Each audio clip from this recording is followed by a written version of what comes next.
Hello and welcome to episode 7 of Crime Scene to Screen. I can't actually quite believe that it is episode 7. I actually broke off just before this, but in shock basically. But episode 7 of Crime Scene to Screen with myself, Therese, and we have Joe McElroy with us as well. Hello everyone, how are you? And we also have a special guest because, like the previous episode, we had Colette Fahy on. We just kind of thought that maybe you'd be a bit sick of just hearing me and Joe. So we have the wonderful Victoria Brown with us here. Hi, everyone. And it is Victoria who actually chose our topic that we are covering today. You'll obviously, if you've clicked on the episode, then you'll know that we're covering Peter Kürten, the Vampire of Duesseldorf, which inspired Fritz Lang's 1931 film M. So yeah, Victoria, you didn't pick quite a joyous topic for us today. No, it's not a light film or a light topic at all. No, me and Joe have like a full list of before we started the pod of different topics that we wanted to look into, and with Colette, the same with yourself, look at the board. Yep. For those who are maybe listening, Joe's just showing us our board. It would remind you of that meme from It's Always Sunny in Philadelphia, and there's all the red string, different stuff like that. That's very much like our board. But we kind of give Victoria the free rein to pick what she wanted to cover, and she brought this delight to us today. Joe, what do you think? Yeah, well, it's nice to know where Victoria stands and things now. Child murder is clearly big in her mind. Like you go through all the list of the various killers and the sort of varying range in terms of depravity and grotesqueness and disgustingness. And Victoria, well, you picked a real doozy, so thank you. It was just lovely reading about young Peter and his perversions. But no, in all seriousness, no, I'm really glad you did pick him because it's one of those films I really, really want to see, even though the true-to-life subject matter is really icky. But no, it's also very important. So it is actually really interesting to see how, like, post-World War Germany and pre-World War II Germany, how all these serial killers functioned in and around then, and he was one of the most prominent ones. So actually, I'm really glad you picked this one because it's very, very interesting topic. So thank you. You're very welcome. I think you might change your mind by the end of the pod. Maybe.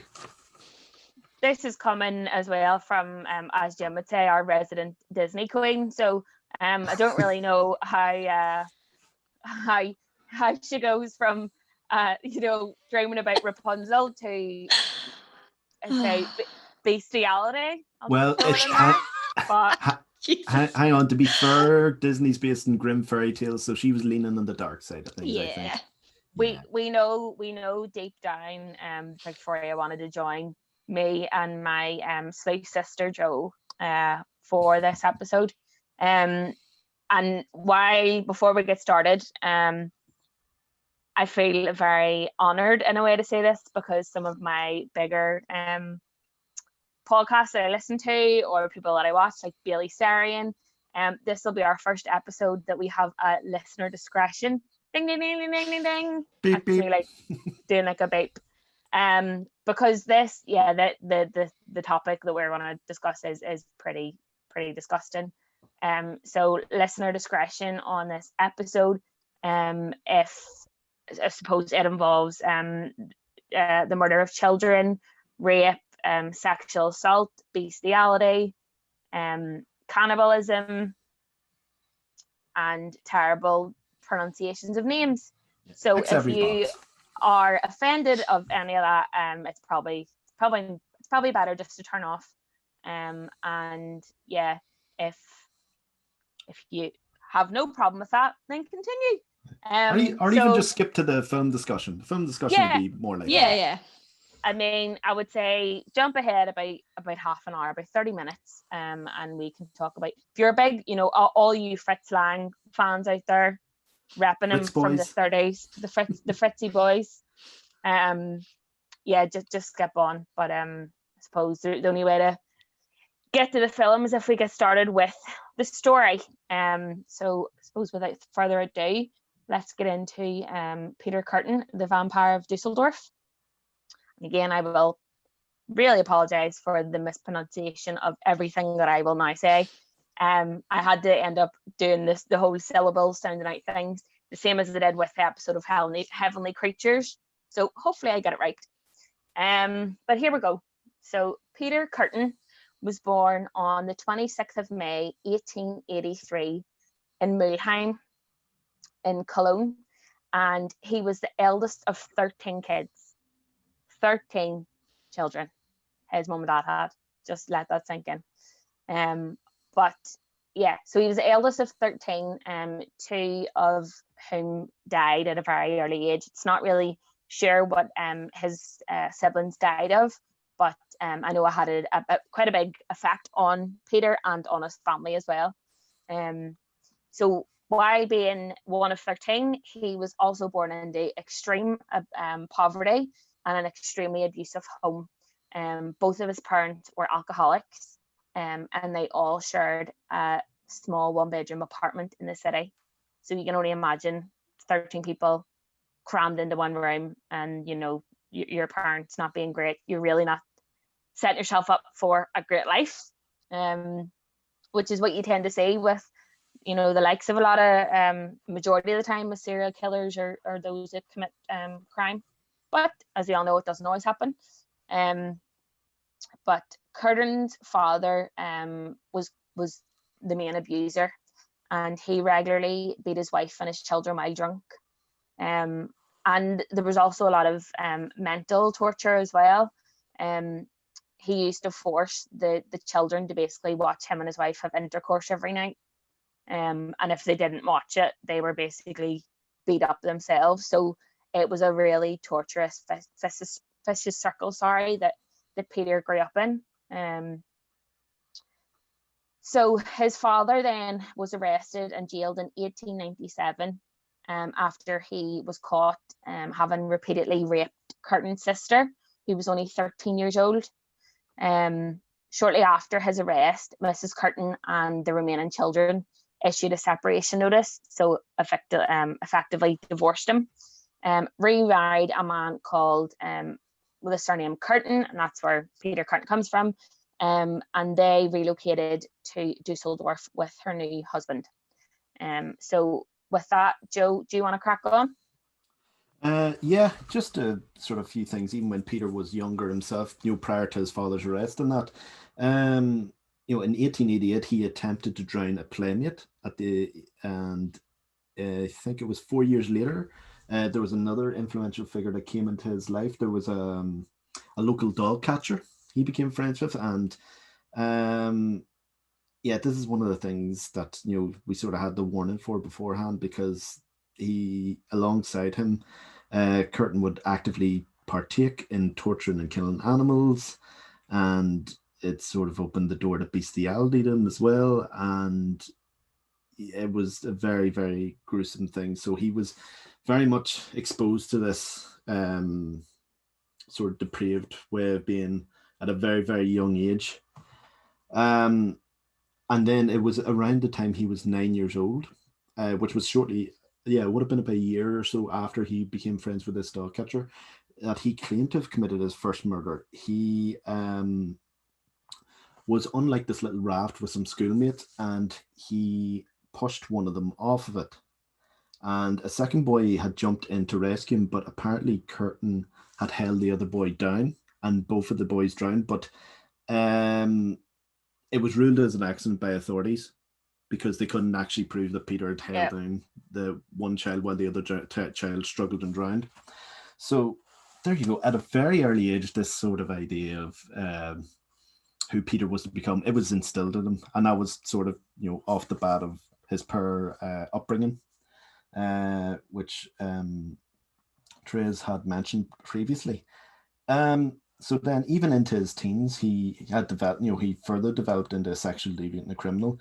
He'd still engage in torturing animals, and he viewed it as an act of pleasure. Like, as we'll come to find out later on, these sort of acts sort of gave him a certain sexual gratification in a way, and that's about as detailed as I'm going to get into it. If you do want to know more, there's plenty of stuff to read on it, but that's as much as you probably need to know just to understand the Peter himself. So yeah, it wasn't too long after his father's arrest that he'd left school and obtained employment as an apprentice molder, but that lasted only 2 years. After this time, after this, he stole all the money from his household and the household of his employer and fled to Koblenz. And he was arrested there 4 weeks later, but he only served a 1 month sentence. And upon his release, he resorted still to life of petty crime. So, the good old criminal justice system did nothing for Peter. It just kept him on the same path he was going down. No rehabilitation whatsoever. No. Sure, we all know, even to this day, jails don't really work. No. But we'll not get into that. That's a discussion for another day. So I suppose I'll get into his first murder, and then I'll sort of let you take away from after that, Therese. Is that all right? Yeah, no, crack on. Yeah. So on the 25th of May, 1913, Kürten is said to have committed his first murder. So at this time, like I said, he was committing acts of petty crime, and this was sort of, this actual murder was something which he took advantage of a situation to do it, basically. So his victim was 9-year-old Christine Klein. He was carrying out a burglary in a tavern in Mulheim am Rhein, and he had come across Klein, who's asleep in her bed. He had strangled her before slashing her throat twice, and this is going back to the animal thing. He claimed that the sound of the blood hitting the floor had caused him to ejaculate. And the next day he went into the tavern across the road from the scene of the crime, where he would observe the reaction of the locals with a great sense of gratification. But soon after this, he would find himself in jail again because of burglary and arson. And this is something that's sort of indicative to Kürten and his crimes. He loved the reaction as much as the actual action itself. He would always sort of step away from the crimes afterwards, and he would observe the reaction of locals. He loved to see their panic. He loved to see the fear. It's just part of who he was and his sort of reaction to these things. And that's pretty much, the first murder that he committed. And after that, it was all downhill from there, as if it hadn't been going downhill, but it was getting worse and worse and worse. So if you want to take it away from there, Therese. Yeah. Before I head on, Victoria, are you still with us? Do you want to log off yet? Are you disturbed? Very, Perturbed? very, very disturbed. It's one of those things, like, for your first murder to be a little girl, like, everything I've read about Kürten, they all said that he would pick people that would be missed. So in true crime, there's kind of a thing about the less dead. So that tends to be people from the Black community, people from LGBTQ plus communities, prostitutes a lot of the time. But Kürten specifically chose people that would be missed because, like Joe said, he loved seeing people freak out. He loved seeing people panic. And that was just tension. Yeah. So do you want to put your laptop in the freezer and we'll call it quits? Not quite yet. No, not yet. Okay, right. Go on ahead, Therese. Okay, I think we'll do another couple.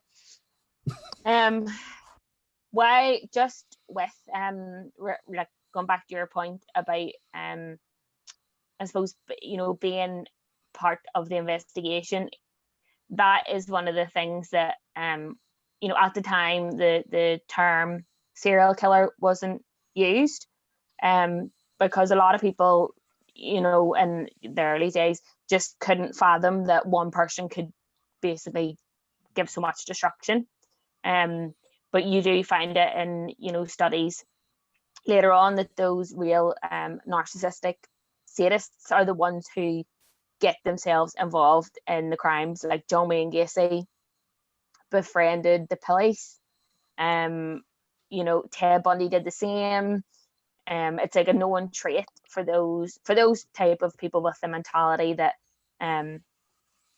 everything's about them. I mean, even BTK, like he came up with his own name and sent it to the newspaper, so people thought he would be famous. So I imagine it would be on that same type of light. And with Christine's murder, because Peter was arrested for another crime at the time, it was actually her uncle who was falsely arrested for a murder, which Kürten, I suppose, didn't like, because he wasn't the one who was getting the attention for it, basically, which led him as well to, I suppose, follow her trial quite close. But ultimately this one murder wasn't enough for him, as we will go on to say, and I think mainly it would come down to the fact that he wasn't the center of attention, and he wasn't the person who ultimately was arrested for it. But there, you see there is a sort of pattern with the individuals that Kürten chooses initially, and then he gets very sporadic and quite frenzied, and I think it mainly comes down to the sexual gratification that he got from it all. But let's go on to the next couple gruesome murders. So upon his release, it was around the time of World War I. So Kürten was called up for military service. But as I'm sure you can imagine, the disciplined life of the military just didn't serve him. And he deserted from the barracks. He was then jailed and captured, and remained in prison until 1921, which was his longest sentence to date. And it's incredible to think that the longer jail sentence that he had was basically running away from war. But for his actual murders, he didn't, up to this point, he hadn't really served any amount of decent time, same with the petty crimes. But while he was in prison, basically his internal rage sort of intensified, turning him into a real monster, which happens as soon as he's released from prison. So he moves to Altenburg, where he met and married a former sex worker who had been jailed for the murder of her fiance. So effectively, two murderers coming together. What's the worst thing that can happen? Yeah. Fun fact about her, she was a sweet shop owner as well. Oh, that's kind of creepy. Sex and sweet shop. Exactly. That is kind of creepy when you think about what he did too. But yeah, just sorry to throw you off, but does that not put the the image of the kid snatcher from Chitty Chitty Bang Bang in your head? Oh God. Lollipops, children. What are you trying to say, that the child catcher was a former sex worker? No, I'm just saying that maybe he was modelled off Peter Kürten. Who knows? Okay. Who knows? That could be true. He could be that too. There's lots of theories out there, Therese. Peter Kürten had quite a hook nose from pictures I'd seen, so you never know. Mm-hmm. But yeah, so it had appeared that whenever he had met this woman, that his life was sort of on a decent track. And he spent the next 4 years after having a fairly normal life. He actually got a job as a molder, which he had been an apprentice for before. And he also got involved in the trade union. So at this point, I mean, I hate to say it, but it sounded like everything was coming up Peter Kürten. But I suppose it was short-lived, because he needed his lust essentially fulfilled. And he found himself constantly being drawn back to Duesseldorf.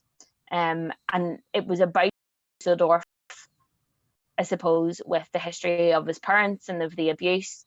He tied a lot of the crimes to Duesseldorf, probably because, a lot of the bad things he'd done, he got such gratification and a thrill out of it that was moving anywhere else just really didn't suit him. So he ticked off a few more crimes on his list: petty crimes, arson attacks, sexual assaults, and 4 of those are currently. He was basically, there was 4 of those sort of attacks that can be pinpointed on Peter, but he basically, it got to a point where it just wasn't enough. And he, do you know what? I'm getting all confused because I've written Do you know what? Yeah. I've just realised that the reason my notes were like halfway was because I copied and pasted them from this into a different sheet. So it basically repeats the paragraph twice. So that's why Lovely. I'm getting really through up. Sorry, It's fine. sorry, You're listeners. all right. Sorry, listeners. It's all part of the fun. It's all all part of the about- fun. Seeing all all the about behind the three. scenes. Yeah, Behind the scenes of the crime scenes, the screens. yeah. Our three loyal listeners, which is probably me and Joe a couple of times, and then somebody random. Yeah, apologies. Love you, random. Love you. Anyway, so then we'll move on to I suppose his next sort of documented murder, which again is just awful. It was a young 9-year-old girl, and this was in 1929, and this sort of was the real escalation of, I suppose, of his rage. He stabbed the young girl he stabbed her 13 times, and during the attack, I suppose he basically climaxed when he had seen the blood, which is something that, again, as time goes on, he really gets a thrill out of seeing blood, and suppose blood pouring out of the victims. So he basically took Rose's remains, tried to dump it under a hedge, and realized that it was supposed too out in the open. So he tried to burn her body, but basically not all of her body burnt. So when she was found, God love her, she basically was in a really, really body damaged way. And they found it hard initially to identify who the young girl was, but eventually they found out that it was 9-year-old Rosa Oliger. So Rosa was the first of a number of victims that then continued and escalated from young girls, young women, and even to men all over the next 15 months. So if you want to crack on, Joe. Yeah, just like you said, it was literally only 4 days after the murder of Rosa. He'd killed a 45-year-old man called Rudolf Scheer in a stabbing frenzy. Like the weapon he used, it wasn't a knife; it was a sharpened pair of scissors that he used. I think it was just setting off from that initial murder of Rosa. He was just lost complete control. And it was after Rudolph's killing, a bit like before with the initial murder of Christine. He returned to the scene of the crime to talk to the police, claiming that he'd heard about the murder over the telephone. Again, to dispel suspicion, like Gacy, like you just mentioned, Therese, there a few minutes ago. And then over the next 6 months, he attempted to murder 4 different women by strangling them, but he failed, thankfully.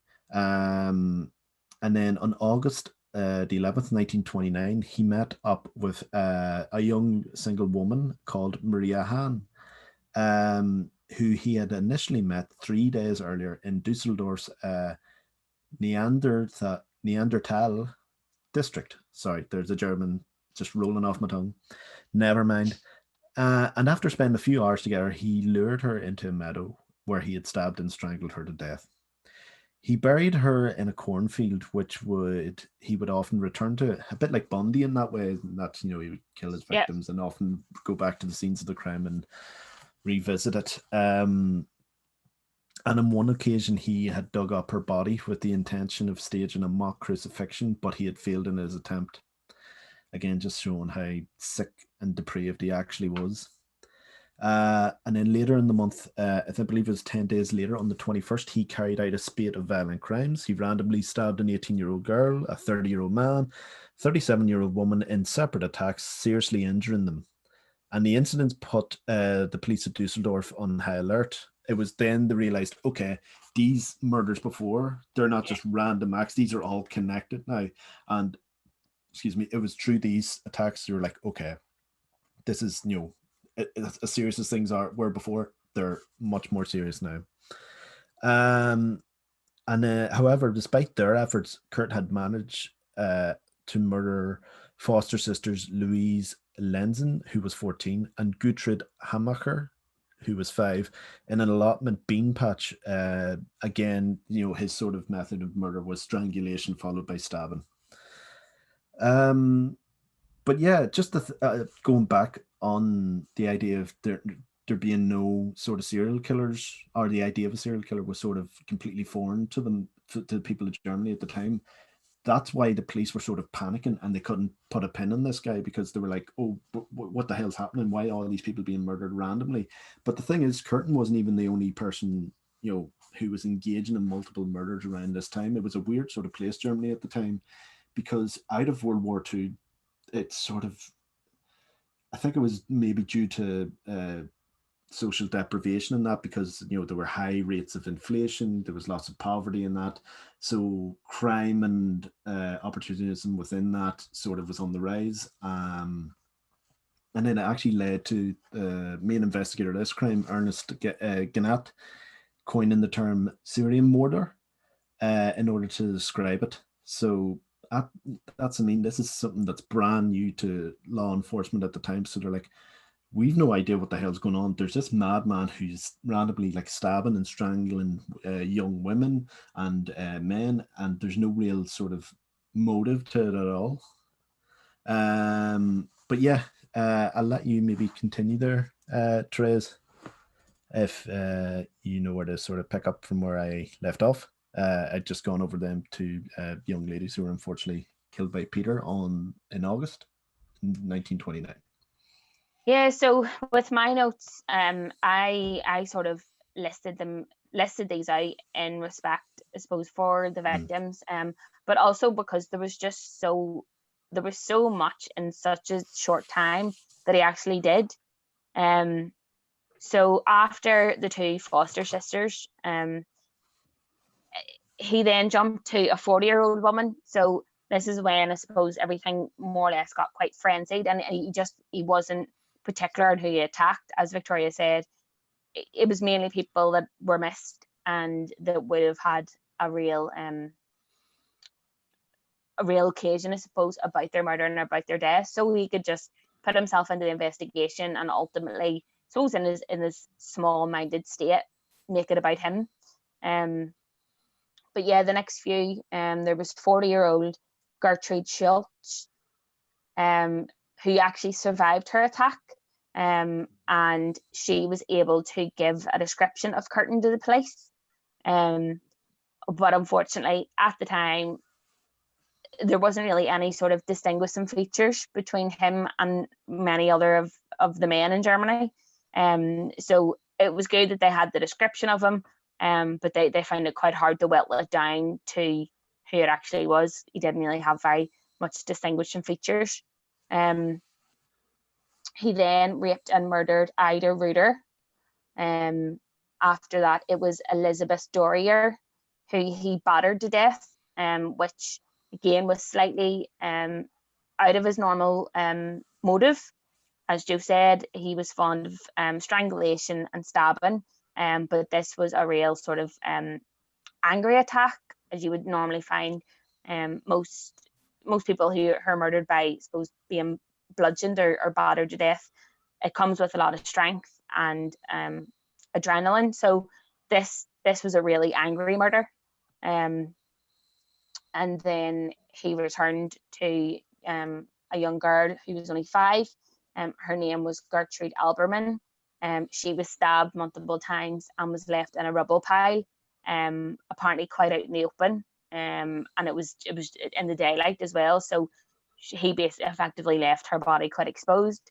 And it was said that he more or less watched people find the body and sort of got gratification from that. The thought of him being so close to the murder and being the murderer but not being caught was sort of thrilling for him.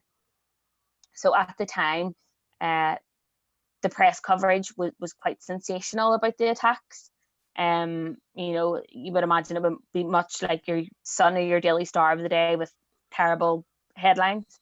But they coined the term the vampire of Duesseldorf,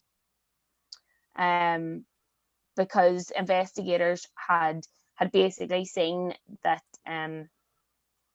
it looked like Peter had been drinking the blood of his victims, basically, just the way certain aspects of the crime scene were left. So this sort of print was immortalized everywhere, and this is the name he was given, probably much to his enjoyment, that he was now given a serial killer name.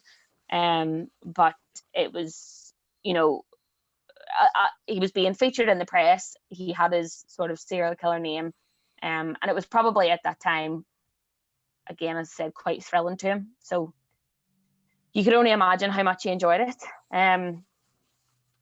But strangely enough, so throughout all of his reign of terror, he still maintained his marriage to his wife, and they still had a quite an attachment together. And up to this point, she effectively knew nothing of what he had done. But he, not too long, basically, after some of the murders, he had raped a girl called Budlik, but she had managed to escape, and was one of the people who was able to give a description. But at this point, Peter was getting quite sloppy and frenzied. So he was worried that he would be eventually caught for the rape. He wasn't so concerned about all the murders that he basically committed. It was just this rape.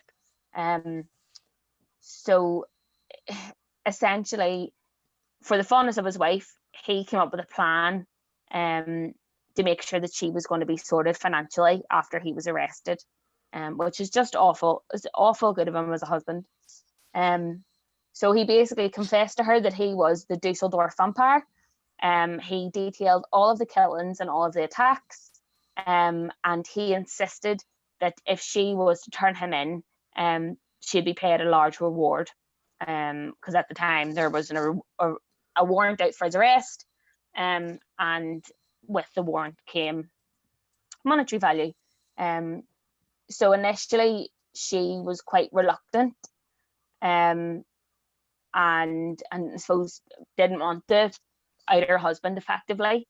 But after some time, on the 24th of May 1930, she did as her husband advised, and she took to the police to the designated rendezvous site, which was a local church, and that is where Kürten had been hiding. And he then surrendered himself to the police quietly, without any sort of fuss. And yeah, they were under the impression that because she had done this, they would be rewarded with a large sum. But of course, that did not happen. So Joe, if you want to go ahead with the arrest then, and I suppose the proceedings. Yeah, it's a sort of arrest and his trial, and that's pretty much it for Peter then. But yeah, like you said, I always have this weird feeling. I don't think his wife thought he was as innocent as he was. I think she suspected that he did something, but it was one of those things, don't ask, and nothing will happen to me.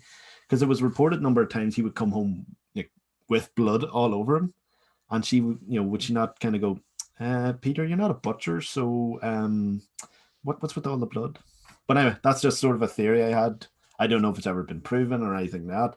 I just don't think it's sort of as clean cut as some accounts are sort of going through, because there were actual accounts of her knowing they had blood on him. So it's one of those things that sort of throws that thing up in the air. And maybe that's why eventually she received no compensation, because they were kind of like, well, you're sort of complicit in some shape or form. But that's a theory for another day. So yeah, upon his arrest, like you said, on the 24th of May, Kürten had admitted to 68 crimes, which included 9 murders and 31 attempted murders. He had told police how he had been sexually aroused by the sight of blood since childhood, and he even confessed to drinking some of the victims' blood. So he more or less confirmed what the police had sort of already suspected in him. And then his trial had begun on the 13th of April 1931. He had pleaded not guilty by reason of insanity.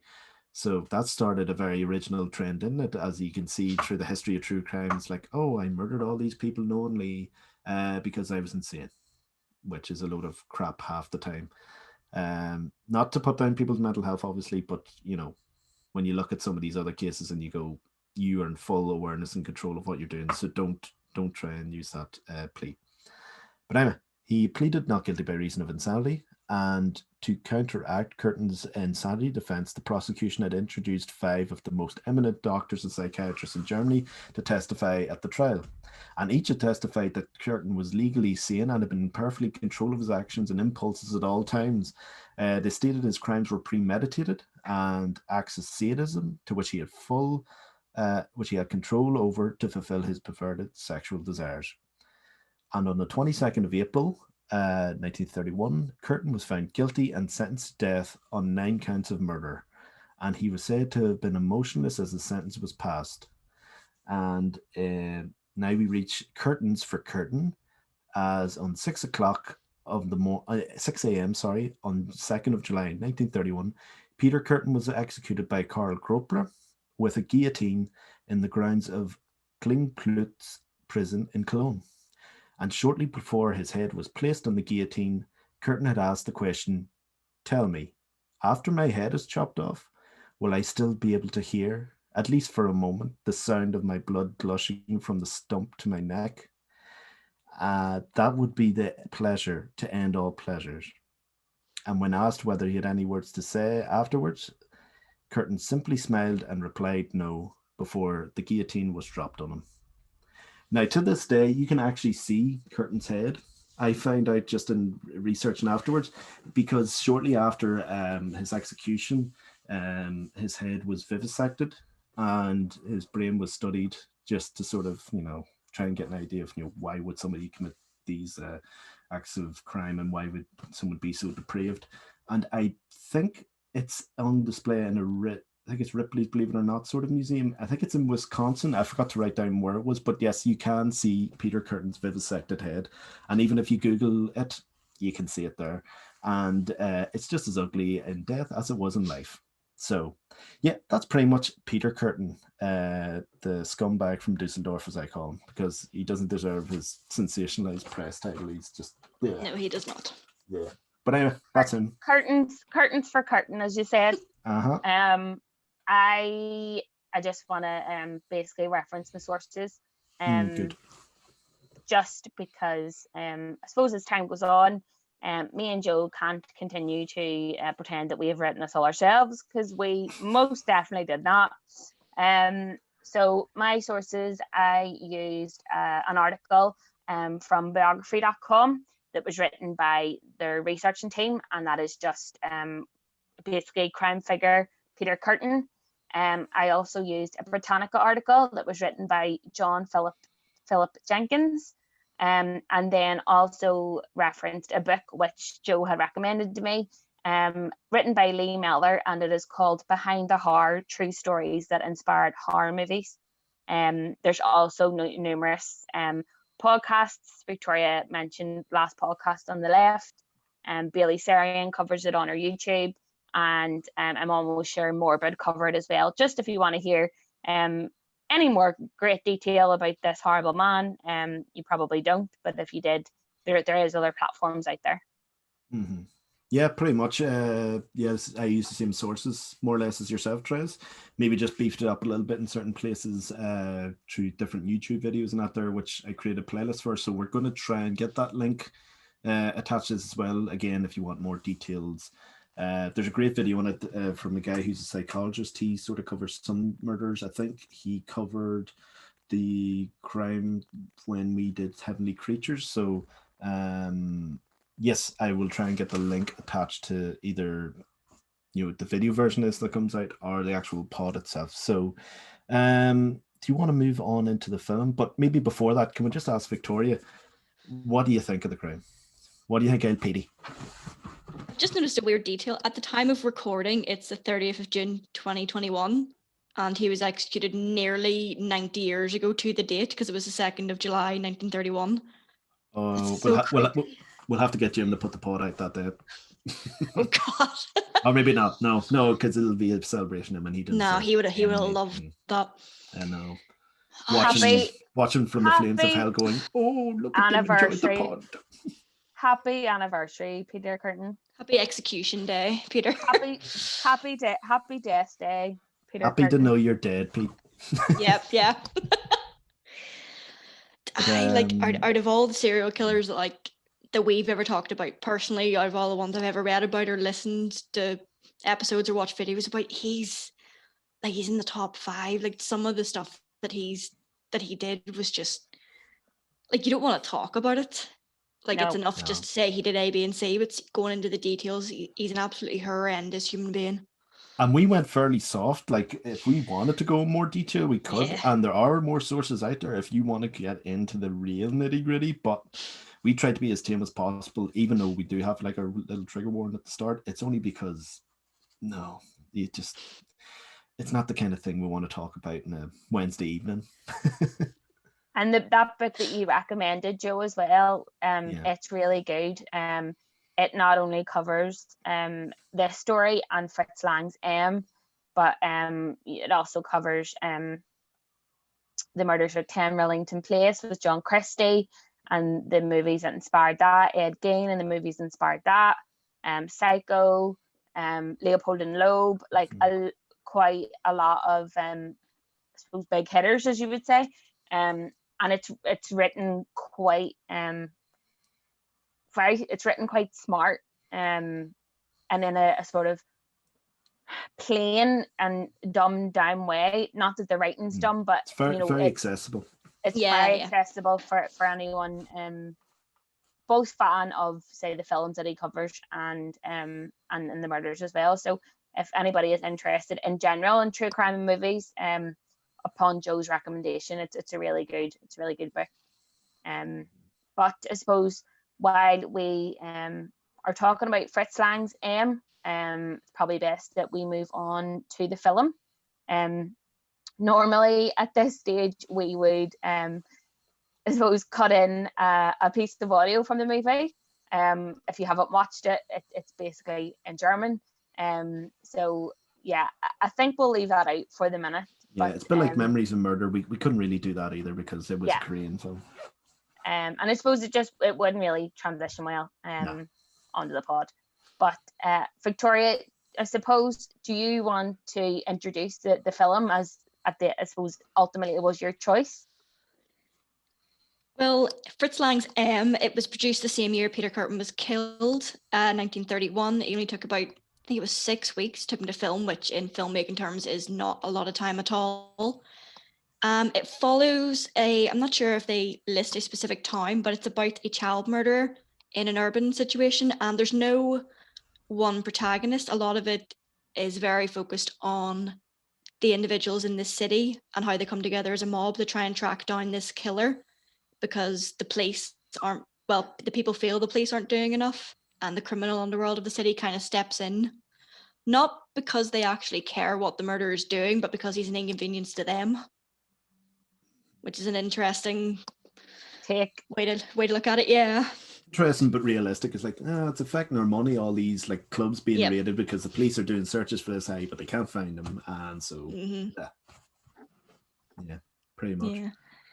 It was a bit of a change for Fritz Lang because a lot of his work, he kind of started off in the early 1920s in Germany. And like Joe was saying, Germany at this time, there was a lot of money issues. Everyone kind of just felt defeated. There was a very existential just tone to the entire country. Crime was rampant. And a lot of the filmmaking of the 1920s reflects that.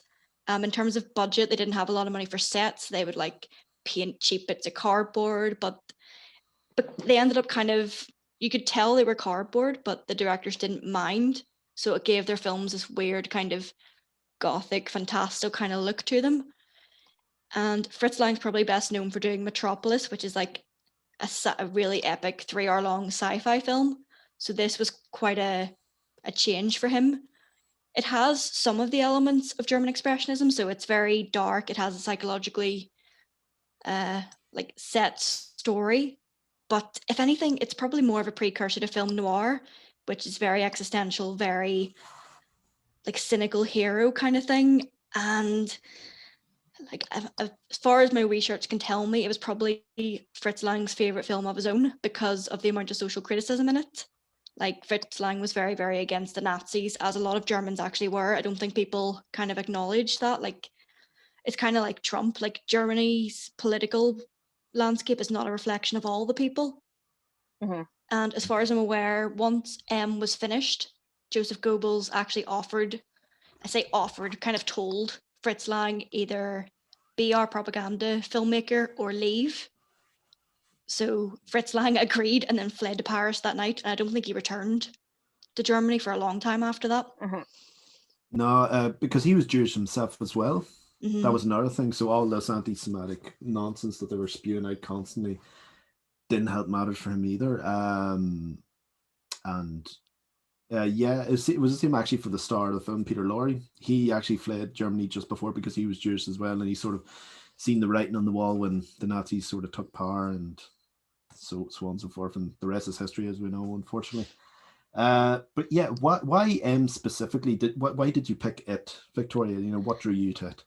I was kind of fascinated because while it's not the first like quote unquote serial killer movie, like there are ones that predate it, like Hitchcock's The Lodger, which I think is about Jack the Ripper. It's, from what I've seen, because it was based on Peter Kürten, although Fritz Lang disputed that because, like you guys said, there was a couple of other serial killers at the same time. So I think they all kind of influenced it. But I wanted to see how someone with Lang's very specific style would deal with something so dark. And I was actually surprised that he really humanizes Peter Lorre's character. Peter Lorre plays the serial killer Hans Beckert. And I was expecting a very, stupidly comment, black and white portrayal of him, but he really gives him depth. And you were saying, Joe, about the insanity plea. This guy, from the sounds of it, actually was sick, but the crowd were like, no, he's a murderer. And in one sense, you can understand why they would feel like that, because he specifically targeted children, like little girls. So you can understand why people would put their emotions above their logic. But unlike Peter Kürten, who he was sick, but not mentally ill, Hans Beckert was ill. Yeah. Which I thought was fascinating. No, you could tell even from like the very first scene we're introduced him, he's staring in the mirror and he's sort of making distorted looks on his face. It kind of reminded me of Joker in the way. Yes. You know, Joaquin Phoenix. You're like, oh, so that's where sort of he got that from. And that's sort of just like a wider thing that just actually amazed me about it is the fact that it seems so modern. Even though it was made in 1931, I was like, this, like, because, you know, for example, like we watched Zodiac for our Zodiac episodes, Trace. It literally felt like I was watching a film made in similar time. Like, you do know it has aged in certain technical instances, but in general, the way the story flows and the way it unfolds and is told, it feels so fresh, and you can see where so many different filmmakers have taken ideas from the film itself, and it's just. I was blown away by it, to be honest with you. But what did you think of it, Therese? Yeah, no, I'm completely on the same point as the two of you. You know, I haven't studied film. It was one of those things, I suppose, that were on my lists for reference, specifically whenever we were looking into German expressionism and early film noir as well. You know, as Victoria said, he's mainly known for Metropolis, which is such a hulk of a movie as well. But I knew that it would be a good movie, but I think I was just even more blown away by just how easy it was to follow. You know, I don't have issues with foreign cinema. I absolutely love it. There's some great movies out there. But I know there's a lot of people who would sort of, first of all, not want to watch this because it was shot and released in the 30s. And second of all, because it's in German, so it's in a foreign language, and you know, you need to follow it by subtitles. But it you know, I suppose back in those early days, subtitles aren't what they are now. But it doesn't take away from the movie at all. It's so easy to follow. You know, the different scenes. Like when you think about this movie, cinema was still really in its early stages. They hadn't moved. The move to talkies was still quite recent at the time as well. And you think about some of the shots, like in the movie, you know, specifically the scene where the gang overtake the sort of underground bank where it is on the train station. And the amount of people within those shots that you can very clearly see everything they do. It's so crisp, you know, when they're breaking into different parts, when they're drilling holes in doors, you know, there's ones going down to the basement. Like, it's so clear, concise, you can see what everybody's doing. And so much of it, I suppose, at the time still was quite through the expression. There was only so much that people, I suppose, could say on camera. You know, there was a real thing that it was only the main actors that were ever allowed to speak. Actors couldn't really speak, but it's how they behaved sort of outside of the story that really added to the story as well. And I suppose you can say that Hitchcock did take, I would say, he used, I suppose, some of the references within Fritz Lang's work in his later work. You can see the sort of style in Frenzy, which is I think it's one of his last movies. But how, I suppose, someone's eyes can tell such a story. Peter Lorre's eyes in this are absolutely mental. There's you know, if you haven't seen the movie, you'll have seen the picture of him looking over his shoulder with just the brightest, whitest eyes, which tell so much. And it happens in Frenzy as well, and I suppose it has been used in other movies. But I suppose one of the main points that I enjoyed of this, and I suppose makes it quite creepy, is the soundtrack and music. Music plays quite a big role, particularly in Peter Lorre's character, Hans Beckert. He whistles the In the Hall of the Mountain King motif. So, like, me saying it, you're not going to know what it is, but if you were to... The Alton Towers music, that's how you know it.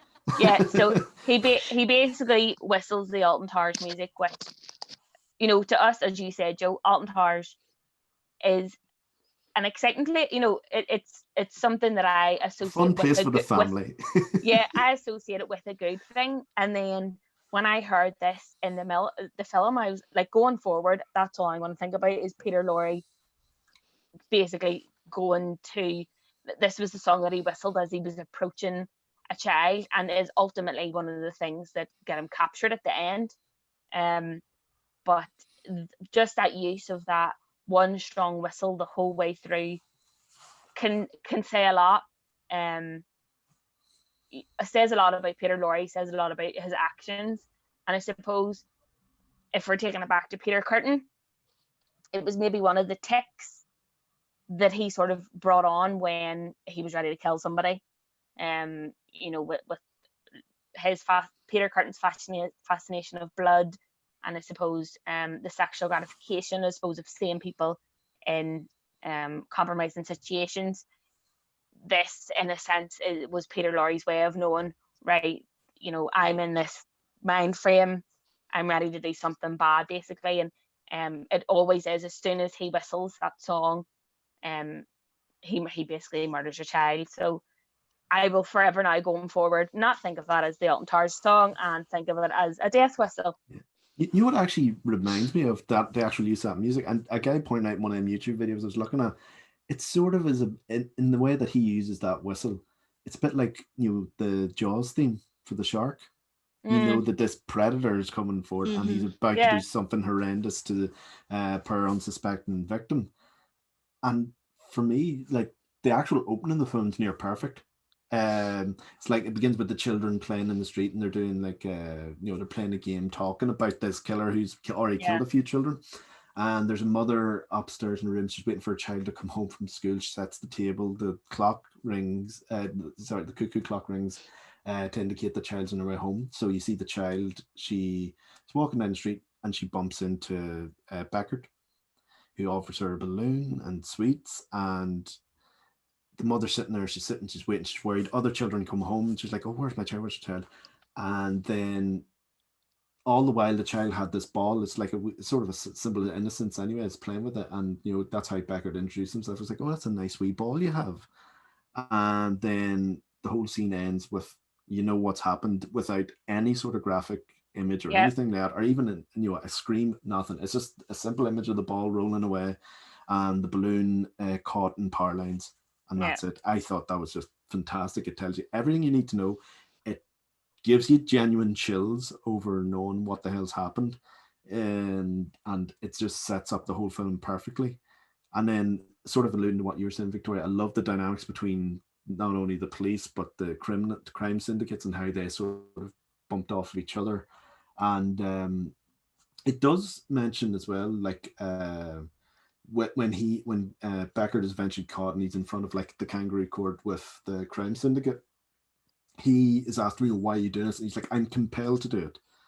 In a way like that Kürten was compelled to it, but only he was compelled through his own sexual perversions rather than maybe just something darker or more sinister within him that isn't really mentioned at all by Beckett. But no, as a whole, it was just an incredible film. But like, what do you think of it now, Victoria? Sort of after having gone through the Kürten case in general. I think the film is very powerful. Like you said, the opening scene, you don't need to see the gore to know what's happened. And even when you first meet Beckett, like, you don't actually see Peter Lorre's face until about 45 minutes into the film. You see Elsie, his first victim we know about, and you just see his shadow, and then you hear that whistle. So from then on, you associate the shadow and the whistle with something bad's going to happen. And like that's so timeless. Like, that would work in a modern film now. Like, it's not something that's very like set in the 30s. Yeah. I was actually surprised by that as well, Joe. It does have such a modern kind of sensibility to it, which I wasn't expecting. Yeah, that's me. It just seems like there's a lot of borrowing. You see, that's what I mean. Like, it was like, you think about watching that in 1930, 1940s, like it would just literally blow you away. But now, when watching, you're like, oh, I can see where that's from that, and that's from that, that's from that, that's from that, that's from that. I pointed out Zodiac because we'd only watched it fairly recently. I was like, there's a lot in Zodiac that's the whole procedural element of Zodiac. That's clear here, like how the police went about trying to catch the guy, and they would raid places, and then like if somebody had their ID papers, they could go because they can mark them and identify them in a certain place, certain time, and whoever how the newspaper got involved. Yeah, the newspaper, the press. It's just all these little elements that they aren't really distractions, or they're not boring. They're all essential to the story as well, which is why it all just ties perfectly together. And it's probably the best film we've covered so far, I think. Yeah, and no, I would agree. And that I know you're a huge Scream fan, Therese, but I'm sorry, for me, M's the big winner so far. Well, I mean, I absolutely love Scream and could watch it over time and time and time again, no problem watching it. Yeah. What I think the respect I give to this film, as I've said, I suppose, as like a previous film student, as someone who loves film, is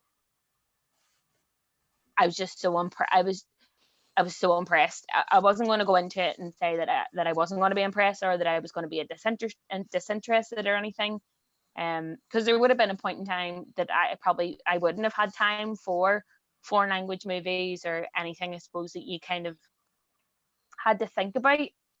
But even with this movie, there's really not much thinking in it either. Like, the story is laid out for you so well that it's just, as I said before, it's accessible to anybody. And I think that both the story of Peter Kürten and I suppose in a very loose term, the film adaptation, and the reference of his life, this probably is one of the best that we've covered so far. And I know we've got wide lists to go, but yeah, no, I am really glad that you chose this, Victoria. It blew me away, and it'd be a film that I'll definitely be recommending to people as well. Well, I'll be telling everybody about this. Mm-hmm. Like, one of the things that struck me the most was how innovative the camera work is. Like, like you were saying, Therese, film was still relatively new. Like sound talkies were only 4 years old at this point. But in silent film, there wouldn't have been like close-ups or mid-shots. It would have just been one big wide shot. The camera was very stationary. Cameras could move, but they were very heavy. It was a lot of noise. But the way Lang uses it in this film, like you were saying, the opening scene, Joe, where the kids are playing, it really sets the tone because the camera's looking down at them, almost like it's omniscient. It's really creepy. And then it tracks up to that woman's little like house where she's waiting for her daughter to come home. And there's certain scenes where they have like the characters looking directly into the camera. Like that was unheard of. And it made me like kind of step back a bit, being like, oh, they're looking at me. So it almost makes you complicit in what's going on. And it really sweeps you along with the narrative. Like Therese says, everything is laid out for you because you're going on this journey with them. Yeah, that's what I mean. It's a film very much about paranoia and mob mentality around paranoia. And from what you said, exactly those like close-up zooms to someone's face, it does make you complicit in your neck. Well, I'm sort of, you sort of get a bit of feeling of paranoia as well about this whole thing. You're like, where is this fella, Beckert? He could be anywhere at any time. He could be, well, who he is, but there is that feeling like, it's he's out there, but yeah, he's out there. He's the can't find boogeyman. him. Yeah, he's the boogeyman character. But yeah, I suppose is there any sort of other points you want to bring to the table in regards to Victoria? Just lastly, just building on what Therese was saying about the sound design, like there was actually a few times, because I watched this film on YouTube, the whole film's on YouTube, where there was no sound at all, and I actually thought it was my computer a few times until I realized it had been done on purpose. And then like the use of the whistle, like Therese was saying, it's like a tick for when he wants to murder. And there's a bit where Beckert is following a child and gets interrupted, but he's still in that like, I need to kill someone. Yeah. So his whistling gets quicker, he gets really tense, and then he goes and has, I think it's a cognac or something, and he's whistling really, really fast. Yeah, he has 2 for like 165, which would be a dream. But I thought that was a really fascinating way to show his kind of control. And yes, because like with Kürten, like he, like you were saying, he did everything for his own gain, whereas with Beckert, he's mentally ill. Like when they do the trial in front of the crime syndicate, he really stresses he can't help this. Like this is a force, this is another part of him. He actually says he feels like he's running from himself. And I think looking back on that whistling scene after seeing the crime bit, you can see that he's telling the truth, I think. Like I wasn't expecting to feel sorry for Peter Lorre, because I don't feel sorry for Peter Kürten at all. Oh, but absolutely. Peter Lorre's got such an expressive, like you were saying, he's got such an expressive face. Like I know in my head, like I'm watching him going, I know you've murdered children, but I do feel sorry for you in a weird way. And I think a lot of that is Peter Lorre's portrayal of the character. Yeah, that's it. And it sort of goes back to what Fritz Lang was like with actors, which wasn't very good. He would, he'd be very cruel to them, and he'd make them do repeated takes after repeated takes and stuff like that there. And he, the scene where Beckert's trying to escape and run upstairs and he's pulled back down off the stairs, apparently they shot that loads of times, so he like hurt himself a lot doing it. So like when he's doing the subsequent scene where he's so exasperated and exhausted, that's probably coming from a real place. Genuine. Yeah. Reminds me of Kubrick with Shelley Duvall in The Shining. Yeah. A lot of that to it. But I think now is as good a time as any, really, just to sort of wrap things up. So any other final thoughts there, Therese, just before we close up shop? No, I just think if you want to learn more about Peter Kürten, good luck to you. You are a sick individual. If you want to know more about Fritz Lang's and Metropolis, and I suppose any of the other sort of films, as we talked about Joker and those other sort of references, please do. As Victoria said, the whole film is on YouTube. It includes subtitles. It's not even that long. I think it's just an hour and a bit, an hour and a half possibly. And it's one of those films that really shaped cinema. And it's an education, and it's something you can enjoy. But yeah, I don't want to think, smell, see, talk about Peter Kürten again, because he has ruined my dreams for the past 2 weeks. So the quicker we get this podcast over, the better. Yeah, let's hope our next guest picks a nicer one. Put it that way. And if they don't, then we're cutting this guest idea, because I think all they want to do is just make me and we're you just torturing you. Yeah, have sleepless nights or something. But yeah, let's push them to the brink. It'll be fun. But yeah, I agree wholeheartedly with what you're saying. It's a genuine classic. It's, like you said, it shapes cinema, and its influences are clear to see, right up to this day of modern filmmaking in terms of crime films in general. It's like you said, I absolutely 100% agree with you, Therese, and that it's an education, but it's not just an education. It's something that you can genuinely sit and enjoy whilst watching it. You don't feel like you're being sort of told, oh, this is an important film and this is why it's an important film. It's just a fantastic film regardless. So I love them, and thanks again, Victoria, for introducing me to it through this podcast. You're very welcome. So any final thoughts yourself just before we end things? No, just like you and Therese were saying, it is an education, but you can just watch it for the sheer enjoyment, because it's a brilliant bloody film. You're right. So do you want to close proceedings here, Therese, on another lovely episode? I just want to thank yourself, and ultimately thank Victoria for joining us. We do get a bit lonely on these pods, even though we're only 7 episodes in. But yeah, I think our next episode is going to be another guest, and then after that we're going to just take a wee break, and it'll just be me and Joe. So if you don't like listening to us, you can just stop listening now. I just flick off. Yeah. I suppose in terms of sign off, you can, if you'd like to know more about BanterFlix, we have our website at banterflix.com.